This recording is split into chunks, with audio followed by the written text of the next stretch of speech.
हर वह इंसान जो तुम्हारे दिल को छूता है तुम्हारी जिंदगी में हमेशा रहने के लिए नहीं आता। और हर वह व्यक्ति जो तुम्हारे साथ रुक जाता है जरूरी नहीं कि वह तुम्हारी आत्मा का हो। लेकिन जब दो जीवन मिलते हैं और विवाह के बंधन में बंधते हैं तो वह संयोग नहीं होता, वह कर्म होता है। और कर्म कभी गलती नहीं करता। शुरू करने से पहले मैं जानना चाहता हूं, तुम हमें कहां से देख रहे हो? और क्या तुमने कभी महसूस किया है कि तुम्हारा रिश्ता कोई साधारण घटना नहीं थी, बल्कि वह सबक था जिसकी तुम्हारी आत्मा को जरूरत थी? कमेंट में लिखो, क्योंकि यह स्थान सिर्फ सुनने का नहीं है, साझा करने का भी है। कभी कभी तुम्हारे शब्द किसी और के दिल को भी सुकून दे सकते हैं। और अगर ये शिक्षाएं तुम्हारे भीतर किसी गहरी जगह को छू रही हैं, तो चैनल को सब्सक्राइब करना मत भूलो और नोटिफिकेशन चालू कर लो। यहां तुम्हें केवल जवाब नहीं मिलेंगे, यहां तुम्हें समझ, शांति और वह दृष्टि मिलेगी जिसकी तुम्हारे हृदय को लंबे समय से तलाश थी। अब चलो शुरू करते हैं। क्या तुमने कभी खुद से पूछा है कि तुमने उसी व्यक्ति से शादी क्यों की? क्यों वह इंसान जिसने तुम्हें हंसाया बाद में तुम्हें रुलाने लगा? क्यों कभी कभी जो प्रेम जैसा लगा वह एक कठिन पाठ बन गया?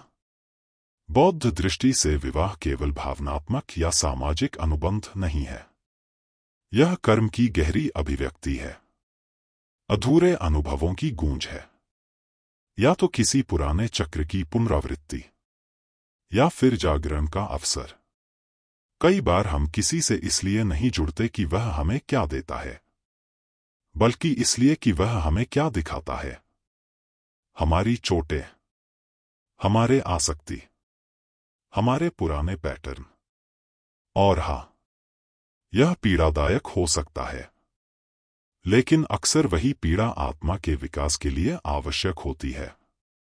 आज हम प्रेम को सजाने नहीं आए हैं, हम उस सत्य को देखने आए हैं जो साथ ही शब्द के पीछे छुपा होता है।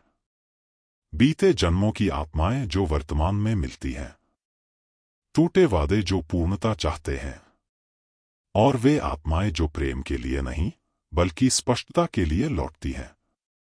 बौद्ध मार्ग में दर्द शत्रु नहीं होता, वह गुरु होता है। यह वीडियो तुम्हें आम दृष्टि से ऊपर उठकर अपने रिश्तों को देखने का निमंत्रण है, यह समझने के लिए कि कुछ लोग तुम्हें इतना गहराई से क्यों छूते हैं और कुछ संबंधों को छोड़ना इतना कठिन क्यों होता है। क्योंकि जब तुम विवाह में कर्म को समझने लगते हो तो सबसे गहरा दुख भी अर्थ पाने लगता है। पहला पाठ, आत्मा पहले चुनती है, मन बाद में। हमें सिखाया गया है कि प्रेम एक निर्णय है, लेकिन बौद्ध शिक्षाएं सदियों से कहती हैं कि यह निर्णय चेतन मन में नहीं जन्म लेता, यह आत्मा में उत्पन्न होता है। कर्म के दृष्टिकोण से हमारी कई वर्तमान संबंधों की शुरुआत इस जीवन में नहीं हुई, वे किसी और समय में शुरू हुए थे, किसी और रूप में, किसी और नाम के साथ, लेकिन वही ऊर्जा लिए हुए। इस जीवन में मिलने से पहले उस व्यक्ति के साथ कुछ अधूरा था, कोई ऋण, कोई वादा, कोई भूल या कोई कार्य, और इसी कारण बिना समझे तुम उसकी ओर खिंच गए। कभी कोमलता से, कभी ऐसी तीव्रता से जो तुम्हें भीतर तक हिला दे। क्या तुम्हारे साथ ऐसा हुआ है? किसी से मिलते ही ऐसा लगा हो कि उसे पहले से जानते हो? उसकी आंखों में, उसकी आवाज में, उसकी उपस्थिति में कुछ जाना पहचाना हो। मन इसे समझा नहीं पाता, लेकिन आत्मा पहचान लेती है। बुद्ध ने सिखाया था कि बिना कारण कुछ भी उत्पन्न नहीं होता। अगर दो लोग गहराई से जुड़ते हैं तो पहले से कोई बीज बोया गया होता है। एक कर्मिक संबंध अपने सही समय की प्रतीक्षा करता हुआ। लेकिन यहां एक कठिन सत्य है, यह संबंध हमेशा सुख लाने के लिए नहीं होता, कई बार यह स्पष्टता लाने के लिए होता है। कर्म हमें अच्छा महसूस कराने के लिए नहीं जोड़ता, वह हमें देखने के लिए जोड़ता है जो अभी तक ठीक नहीं हुआ है। इसीलिए आत्मा कई बार कठिन रिश्ते चुनती है, क्योंकि विकास अक्सर घर्षण से आता है। एक भिक्षु ने कहा था, जो व्यक्ति तुम्हें सबसे अधिक असहज करता है वह तुम्हारा शत्रु नहीं, तुम्हारा अभ्यास है। विवाह में यह और भी सत्य हो जाता है।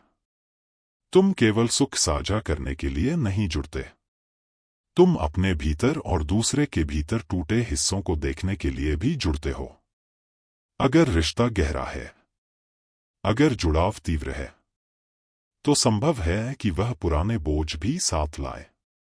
ऐसे बोझ जो हाँ स्वीकार है कहने से पहले ही मौजूद थे। अक्सर किसी रिश्ते की शुरुआत असली शुरुआत नहीं होती, वह किसी अधूरे अध्याय की निरंतरता होती है। कल्पना करो, एक स्त्री ऐसे पुरुष से प्रेम करती है जो उससे बिल्कुल अलग है। वे झगड़ते हैं, एक दूसरे को चोट पहुंचाते हैं, अलग होते हैं, फिर वापस आ जाते हैं। बाहर से लोग कहते हैं यह स्वस्थ नहीं है। शायद वे सही भी हों, लेकिन जो कोई नहीं जानता वह यह है कि किसी और जन्म में उस स्त्री ने उसे छोड़ दिया था जब उसे सबसे अधिक जरूरत थी, और आज उसकी आत्मा अनजाने में संतुलन खोज रही है। इसीलिए वह उसे छोड़ नहीं पाती। ऐसे संबंध दंड नहीं होते, वे प्रतिबिंब होते हैं। जीवन तुम्हें उन लोगों के सामने लाता है ताकि चक्र पूरे हों, असंतुलन सुधरे, या वह पाठ याद आए जो अब तक नहीं सीखा गया। यह समझना बहुत जरूरी है, तुम उस व्यक्ति से बंधे नहीं हो, तुम उस हिस्से से बंधे हो जो अभी समझ नहीं पाया। कर्म तुम्हें मजबूर नहीं करता, लेकिन जब तक क्यों स्पष्ट नहीं होता, कहानी दोहराई जाती है। नए चेहरे, नए हालात, वही दर्द, यही चक्र है। आत्मा पहले चुनती है, मन बाद में। और अगर तुम स्पष्ट नहीं देखोगे तो आध्यात्मिक संबंध को भावनात्मक लत समझ बैठोगे। तुम सोचोगे यह प्रेम है, जबकि वास्तव में आत्मा किसी अधूरे अध्याय को बंद करने की कोशिश कर रही होती है। समाधान सरल है, देखना, महसूस करना, समझना, और जब समय आए छोड़ देना। क्योंकि आत्मा अनंत कर्म में फंसने नहीं आई, वह आई है विकसित होने, चिकित्सा पाने और मुक्त होने। अगर आज तुम किसी ऐसे रिश्ते में हो जो पीड़ादायक है, जो उलझन पैदा करता है, तो खुद को दोष मत दो, दुख को महिमा मंडित भी मत करो। बस खुद से यह एक प्रश्न पूछो, यह संबंध मुझे क्या दिखाना चाहता है जिसे मैं अभी तक देखने से बच रहा हूं? शायद वहीं से तुम्हारा सच्चा जागरण शुरू हो। दूसरा पाठ, कर्म प्रेम के लिए नहीं, स्पष्टता के लिए जोड़ता है। हमें सिखाया गया है कि दो लोग प्रेम के कारण एक साथ आते हैं। फिल्में, गीत और कहानियां हमें यही दोहराती हैं कि अगर आकर्षण तीव्र है तो वह सच्चा प्रेम है। अगर किस्मत ने मिलाया है तो रिश्ता हमेशा के लिए होना चाहिए। लेकिन बौद्ध दृष्टि इससे कहीं गहरी है। कर्म प्रेम के लिए नहीं जोड़ता, कर्म स्पष्टता के लिए जोड़ता है। और यह स्पष्टता अक्सर फूलों में लिपटी नहीं होती। यह असुविधा के रूप में आती है, संघर्ष के रूप में, विरोध और टकराव के रूप में। क्योंकि आत्मा एक आसान जीवन नहीं चाहती, आत्मा एक अर्थपूर्ण जीवन चाहती है। कर्म का उद्देश्य तुम्हें वह दिखाना है जिसे तुम अब तक नहीं देख पा रहे हो। तुम्हारे मार्ग में ऐसे लोगों को लाना जो तुम्हारे भीतर छुपे हिस्सों को जगा दें। वे हिस्से जो सोए हुए थे, भूले हुए थे, या जिनसे तुम बचते रहे। इसीलिए जब दो आत्माएं विवाह में जुड़ती हैं, तो शुरुआत में जो भावना होती है वह अक्सर प्रेम समझ ली जाती है। लेकिन भीतर कुछ और ही घट रहा होता है, एक सूक्ष्म कंपन, एक पहचान, मानो आत्मा कह रही हो, यहां कुछ अधूरा है, यहां कुछ सीखना बाकी है। और यही आकर्षण हमेशा सुंदर नहीं लगता। कभी कभी यह भ्रमित करता है, कभी पीड़ा देता है, कभी आत्मविनाश जैसा महसूस होता है।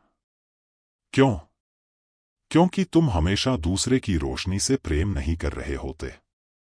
कभी कभी तुम उसकी छाया में खुद को पहचान रहे होते हो, उसकी कमी में, उसके घावों में। और यही जाल है। जब संबंध बहुत तीव्र होता है तो अहंकार कहता है, यही मेरे जीवन का प्रेम है। लेकिन वास्तविकता यह होती है कि वह व्यक्ति तुम्हारे भीतर के उस हिस्से का दर्पण है जो अभी तक ठीक नहीं हुआ। कई विवाह इसी प्रकार के कर्मिक बंधन से जन्म लेते हैं, सच्चे प्रेम से नहीं, बल्कि जमा हुई ऊर्जा से। और आत्मा उस ऊर्जा को मुक्त करना चाहती है। एक उदाहरण लो। एक पुरुष महसूस करता है कि उसकी पत्नी उसे बांध रही है। वह खुद को सीमित, दबा हुआ, कैद महसूस करता है। वह सोचता है, वह मेरी जेल है। लेकिन अगर वह गहराई से देखे तो पाएगा कि वह जेल नहीं है, वह उसके भीतर के डर का प्रतिबिंब है। स्वतंत्र होने का डर। कर्म ने उन्हें इसलिए नहीं जोड़ा कि उसे दंड मिले, बल्कि इसलिए कि वह अपने पैटर्न को देख सके। वह पैटर्न जो उसे बार बार ऐसे संबंध चुनने पर मजबूर करता है जहां वह खुद को ही रोक लेता है। यही कर्म की सटीकता है। कर्म के पास नैतिकता नहीं होती। वह नहीं कहता, यह अच्छा है या यह बुरा है। वह बस ऊर्जा को दोहराता है जब तक तुम जाग नहीं जाते। अगर तुम अचेतन से चुनते रहोगे तो वही कहानी दोहराओगे। नए चेहरे, नए नाम, वही पीड़ा। बौद्ध धर्म सिखाता है, जीवन तुम्हें दंड नहीं देता, वह तुम्हें दोहराता है जब तक तुम देख ना लो, समझ ना लो और अलग ढंग से चुन ना लो। इसलिए यह पूछना छोड़ना जरूरी है, मेरे साथ ही ऐसा क्यों होता है? और पूछना शुरू करो, यह मुझे क्या सिखाना चाहता है? यह दृष्टिकोण बदलते ही सब कुछ बदल जाता है। क्योंकि जब तुम समझते हो कि कर्म तुम्हारे खिलाफ नहीं है, बल्कि तुम्हारे पक्ष में है, तो तुम जीवन से लड़ना बंद कर देते हो। तुम अपने विकास में सहभागी बन जाते हो। यह भी समझना जरूरी है कि हर कर्मिक संबंध कष्टदायक नहीं होता। कुछ संबंध सुंदर भी होते हैं, लेकिन अगर उनमें कर्म है तो उनमें भी सीख छुपी होगी। क्योंकि बात यह नहीं है कि रिश्ता कैसे शुरू हुआ, बात यह है कि उस रिश्ते ने तुम्हारे भीतर क्या जगाया। कभी तुम ऐसे व्यक्ति से मिलते हो जो तुम्हारे मूल्यों से मेल खाता है, जो आध्यात्मिक मार्ग पर है, जो सपने साझा करता है। फिर भी अगर कर्म शेष है तो तनाव उभरेगा। इसलिए नहीं कि वह व्यक्ति गलत है, बल्कि इसलिए कि कर्म सोई हुई चेतना को झकझोरता है। वह तुरंत शांति नहीं देता, वह गहरा विकास देता है। तो स्पष्टता कैसे प्रकट होती है? उन क्षणों में जब तुम्हारा साथी तुम्हें वह दिखाता है जो तुम देखना नहीं चाहते, जब वह तुम्हारे अहंकार को छूता है, जब वह तुम्हारी असुरक्षा, तुम्हारी अधीरता, तुम्हारी नियंत्रण की आवश्यकता को उजागर करता है। और वहां तुम्हारे पास दो रास्ते होते हैं। एक, विरोध करना, दोष देना, भाग जाना। दूसरा, देखना, सीखना, रूपांतरित होना। यही कारण है कि आध्यात्मिक दृष्टि से विवाह आराम की जगह नहीं है, यह प्रकट होने की जगह है। एक दर्पण, जो हमेशा वही नहीं दिखाता जो तुम चाहते हो, लेकिन वही दिखाता है जिसकी तुम्हें जरूरत है। यह एक गहरा सत्य है। तुम उस व्यक्ति से नहीं जुड़ते जो तुम्हें पूरा करता है, तुम उससे जुड़ते हो जो तुम्हें दिखाता है कि तुम कहां अधूरे हो। जब तक तुम यह नहीं समझते, तुम सोचते रहोगे कि प्रेम पीड़ा देता है। असल में पीड़ा प्रेम से नहीं आती। पीड़ा आती है आसक्ति से, भ्रम से, भीतर देखने के प्रतिरोध से। लेकिन अगर तुम उस दर्पण को स्वीकार कर लो, अगर तुम उस स्पष्टता का उपयोग अपने घावों को भरने के लिए करो, तो कर्म अपना उद्देश्य पूरा कर लेता है। तब विवाह दोहराव नहीं रहता, वह मुक्ति बन जाता है। और यही वह क्षण होता है जब संबंध तुम्हें तोड़ता नहीं, बल्कि तुम्हें जगाता है। तीसरा पाठ, दुख, ऋण और कृतज्ञता से जन्मे विवाह। हर विवाह प्रेम से नहीं जन्म लेता। कुछ दुख से जन्म लेते हैं, कुछ अधूरे ऋण से, और कुछ ऐसी गहरी कृतज्ञता से जिसे मन समझ नहीं पाता, लेकिन आत्मा अनदेखा नहीं कर सकती। कर्म अनेक रूपों में प्रकट होता है, और घनिष्ठ संबंधों में उसका प्रभाव सबसे तीव्र होता है, क्योंकि रोजमर्रा की निकटता में, लगातार संपर्क में, यही वह स्थान है जहां हमारा वास्तविक स्वरूप सामने आता है। कई लोग ऐसे व्यक्ति से विवाह कर लेते हैं जो उन्हें भीतर से अच्छा महसूस नहीं कराता। वे इसे जानते भी हैं। शुरुआत से ही संकेत होते हैं। भावनात्मक दूरी, अविश्वास, ठंडापन, कभी कभी मौन में छिपी आक्रामकता। फिर भी वे बने रहते हैं। क्यों? क्योंकि असली कारण आज में नहीं है, वह बहुत पहले शुरू हुआ था। कल्पना करो एक स्त्री, वह बार बार ऐसे पुरुषों की ओर आकर्षित होती है जो भावनात्मक रूप से अनुपलब्ध होते हैं। अपने पति के साथ वह सब कुछ देती है, समय, ध्यान, स्नेह, लेकिन बदले में उसे वही नहीं मिलता। फिर भी वह उसे छोड़ नहीं पाती। दोस्त कहते हैं, तुम इससे बेहतर की हकदार हो। चिकित्सक पैटर्न दिखाता है, उसका शरीर थक चुका होता है। फिर भी भीतर कुछ कहता है, रुको। बौद्ध दृष्टि से यह साधारण आसक्ति नहीं है, यह कर्मिक पहचान है। उसकी आत्मा किसी ऐसे व्यक्ति के सामने है जिसके साथ किसी और जीवन में कुछ असंतुलित रह गया था। शायद उसने उसे चोट पहुंचाई थी, या शायद उसे छोड़ा गया था। अब आत्मा संतुलन चाहती है, न दंड के लिए, न बलिदान के लिए, समापन के लिए। यह समझना जरूरी है, तुम प्रेम में पीड़ा के लिए पैदा नहीं हुए। लेकिन जब तक तुम पीड़ा के मूल को नहीं समझते, तब तक वही कहानी दोहराई जाती है। कुछ लोग इस समझ के बाद अलग चुनाव करते हैं, इसलिए नहीं कि प्रेम समाप्त हो गया, बल्कि इसलिए कि अब वे जानते हैं कि वे किस स्थान से प्रेम कर रहे थे। कभी कभी दो लोगों को जो चीज जोड़ती है वह प्रेम नहीं होती, वह अपराध बोध होता है। एक सूक्ष्म ऊर्जा जो जिम्मेदारी, वफादारी या त्याग का रूप ले लेती है। एक पुरुष ऐसी स्त्री से विवाह करता है जो उसकी देखभाल करती है, उसका सहारा बनती है, उसके प्रति उसमें सम्मान होता है, लेकिन गहरी भावना नहीं। फिर भी वह चला नहीं जाता। क्यों? क्योंकि भीतर कुछ कहता है, मैं उसका ऋणी हूं। संभव है किसी और जन्म में उसने उसे छोड़ा हो, या कोई वादा अधूरा छोड़ दिया हो। अब कर्म उसे वापस लाया है, प्रेम के लिए नहीं, संतुलन के लिए। ऐसे विवाह बाहर से स्थिर दिखते हैं, दशकों तक चलते हैं, लेकिन भीतर खालीपन रहता है। क्योंकि आत्मा जानती है कि प्रेम अनुपस्थित है। अगर चेतना न हो तो कीमत वर्षों की दूरी से चुकाई जाती है। तो कैसे पहचाने कि रिश्ता ऋण से जन्मा है? खुद से पूछो, क्या मैं स्वतंत्र महसूस करता हूं या बंधा हुआ? क्या मैं प्रेम से यहां हूं या अपराध बोध से?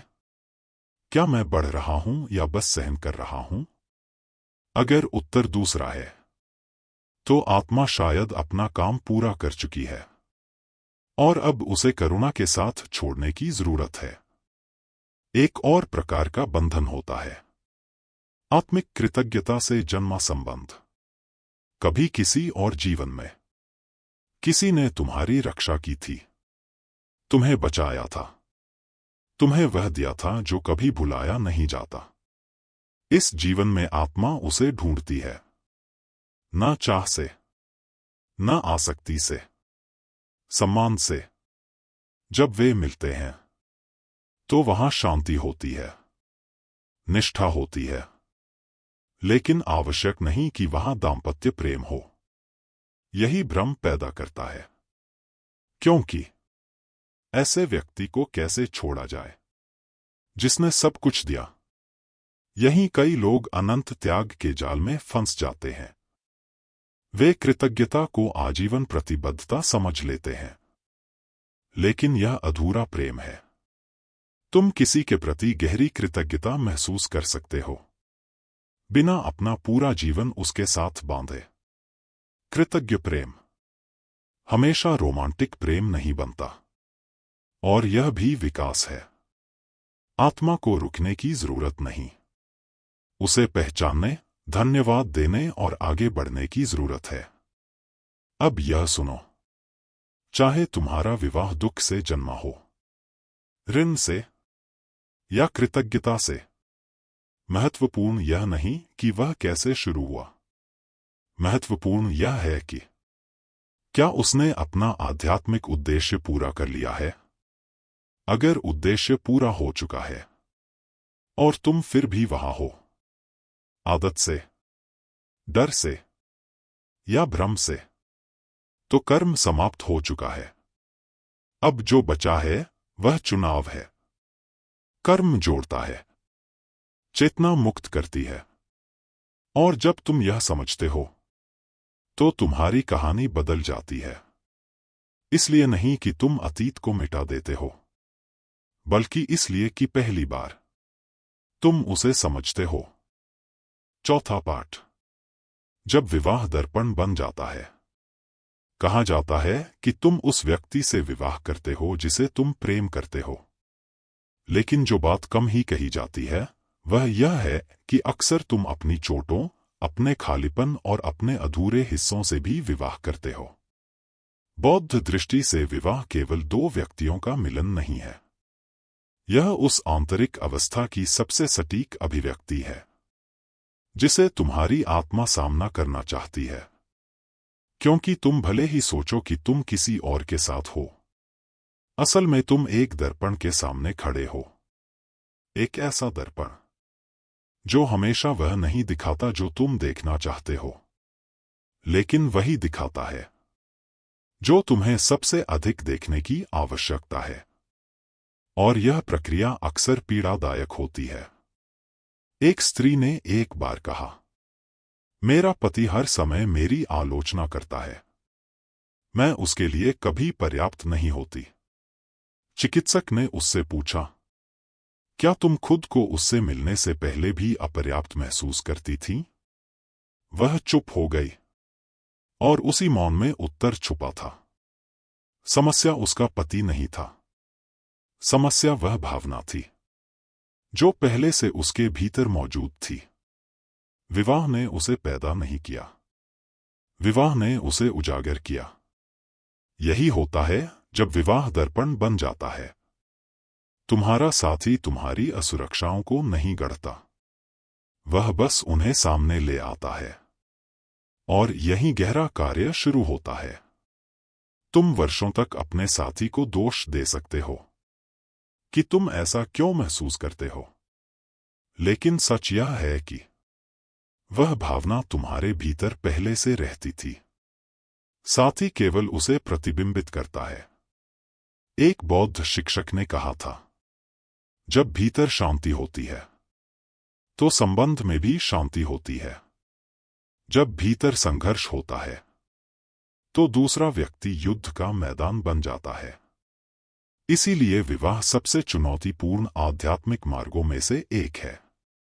यह तुम्हें तुम्हारे अहंकार से मिलवाता है, तुम्हारी मान्यताओं से, तुम्हारी प्रतिक्रिया की आदतों से। यह तुम्हें आमंत्रित करता है देखने के लिए जिससे तुम वर्षों से बचते आए हो। और यह सब उन विवाहों में भी हो सकता है जो बाहर से सुखी दिखते हैं, क्योंकि प्रश्न यह नहीं है कि कितनी बहस होती है, प्रश्न यह है कि कितनी ईमानदारी से खुद को देखा जाता है।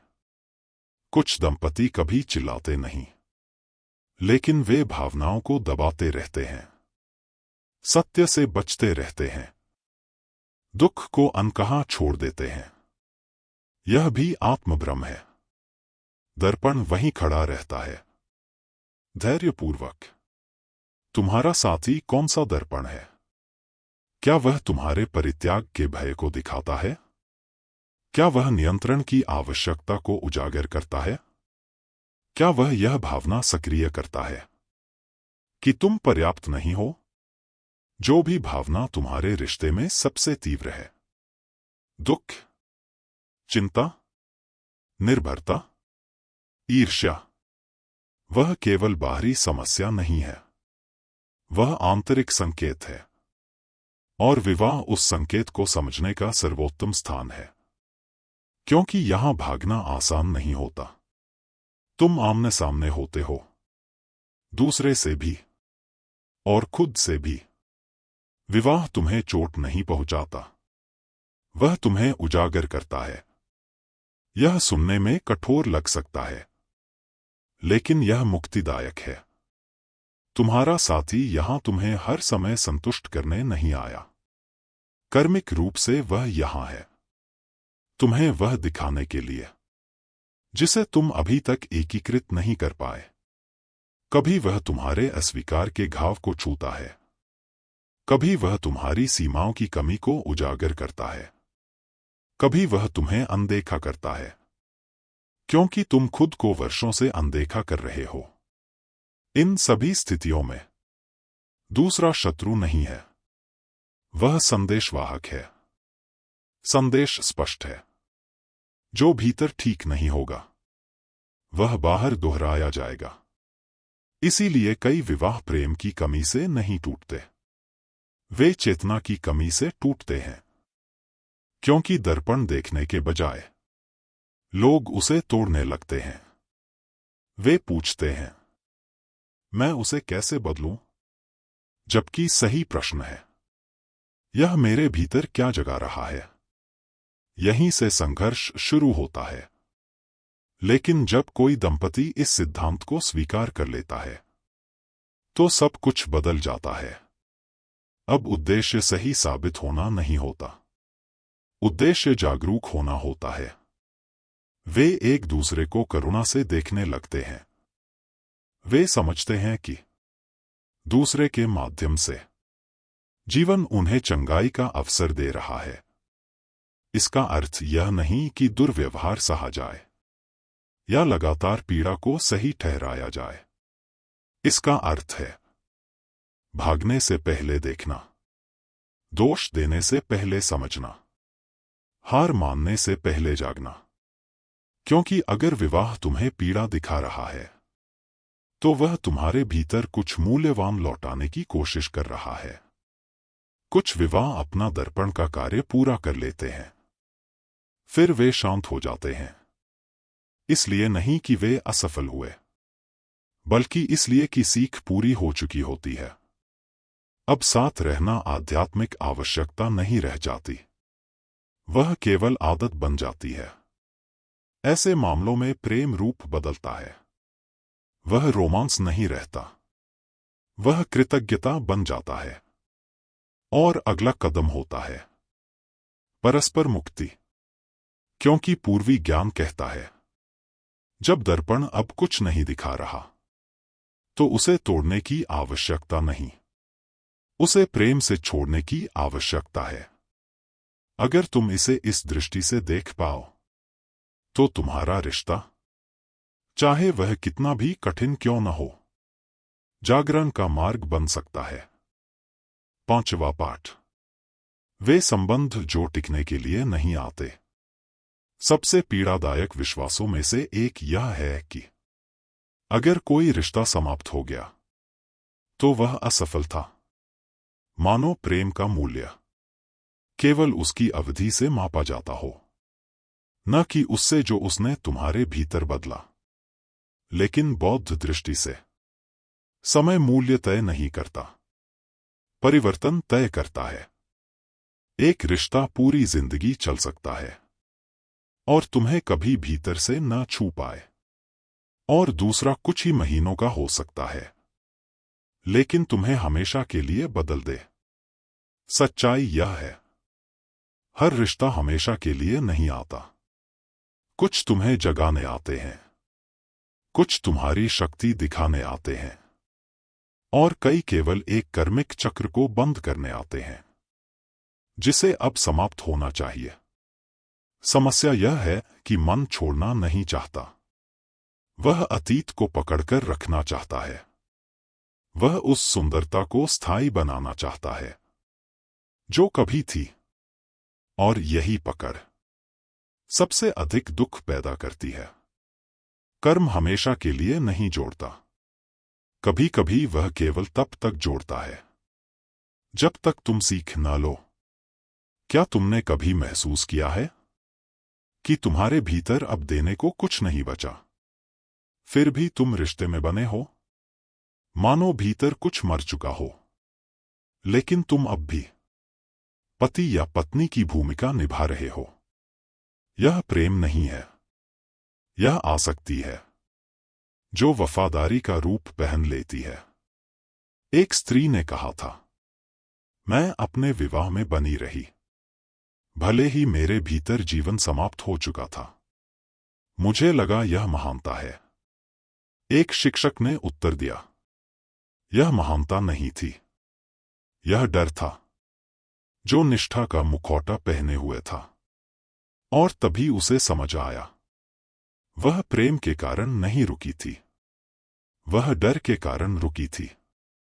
अकेलेपन का डर, न्याय का डर, एक कहानी को छोड़ने का डर जो अब उसकी नहीं थी। जब किसी रिश्ते का कर्म पूरा हो जाता है तो ऊर्जा बदल जाती है। जो पहले विकास था वह अब दोहराव बन जाता है। जो पहले अग्नि थी वह अब राख बन जाती है। इसका अर्थ यह नहीं कि कुछ गलत है, इसका अर्थ यह है कि आत्मा ने वह प्राप्त कर लिया जिसके लिए वह आई थी। अब अगला चरण रुकना नहीं है, आभार व्यक्त करना है और आगे बढ़ना है। संकेत सूक्ष्म होते हैं लेकिन आत्मा उन्हें जानती है। तुम अलगाव की कल्पना करते हो और भीतर शांति महसूस करते हो। बातचीत सतही हो जाती है। भविष्य की कल्पना अब अपराध बोध नहीं लाती। अंतःकरण चुपचाप कहता है, अब समय है। फिर भी लोग रुके रहते हैं। क्यों?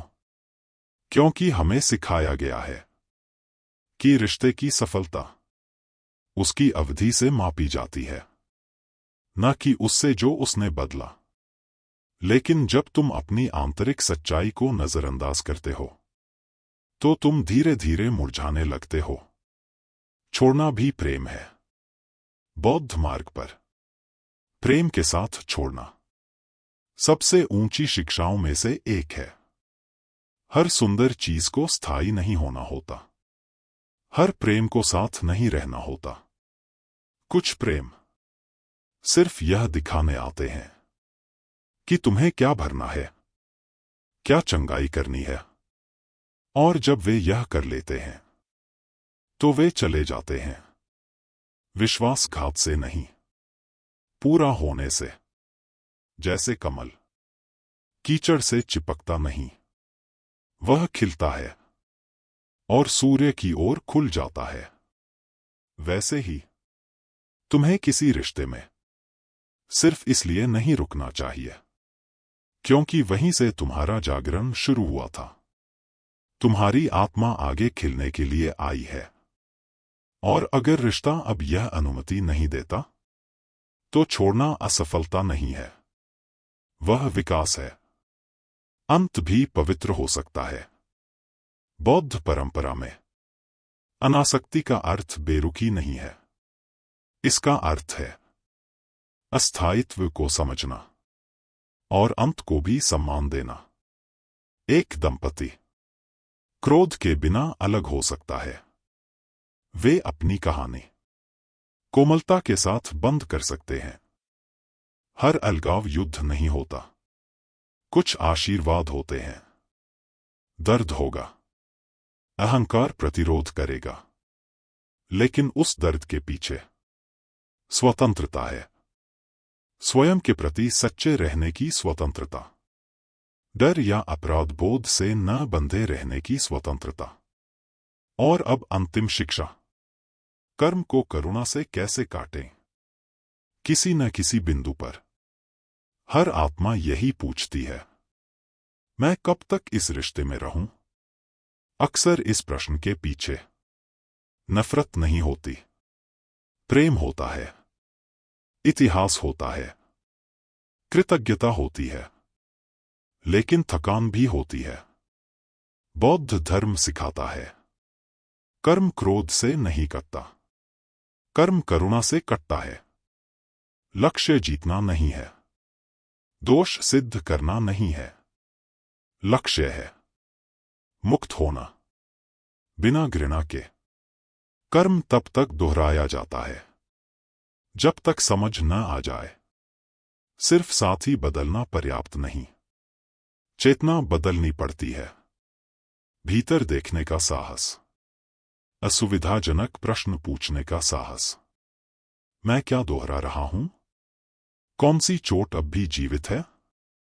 मैं किस कहानी को पकड़े हूं? यह दोष का मार्ग नहीं है, यह शक्ति की वापसी है। सचेत क्षमा कर्मिक चक्र को तोड़ देती है। क्षमा का अर्थ भूलना नहीं है, सहना नहीं है। क्षमा का अर्थ है भार से मुक्त होना, भीतर कहना, धन्यवाद, अब मुझे यह पाठ दोहराने की आवश्यकता नहीं। और तभी ऊर्जा बदलती है, रिश्ते बदलते हैं, क्योंकि तुम बदल चुके होते हो। छोड़ना हार नहीं है, वह परिपक्वता है। अगर आज तुम यह सुन रहे हो और तुम्हारी कहानी इसमें झलक रही है, तो यह संयोग नहीं है। तुम्हारी आत्मा समझने के लिए तैयार है। तुम टूटी नहीं हो, तुम कमजोर नहीं हो, तुम विकसित हो रही हो। हर रिश्ता, हर आंसू, हर विदाई तुम्हें यहां तक लाने का हिस्सा थी। कर्म तुम्हें दंड देने नहीं आया था, वह तुम्हें जगाने आया था। और अब प्रश्न यह नहीं है, मेरे साथ ऐसा क्यों हुआ? प्रश्न यह है, अब मैं क्या चुनूं? क्योंकि असली यात्रा दूसरे की ओर नहीं है, वह भीतर की ओर है। और जब तुम इसे समझ लेते हो, तो अगला प्रेम घाव से नहीं आएगा, वह स्वतंत्रता से आएगा। धन्यवाद यहां होने के लिए, खुद को चुनने के लिए, और आत्मा से प्रेम करने का साहस रखने के लिए।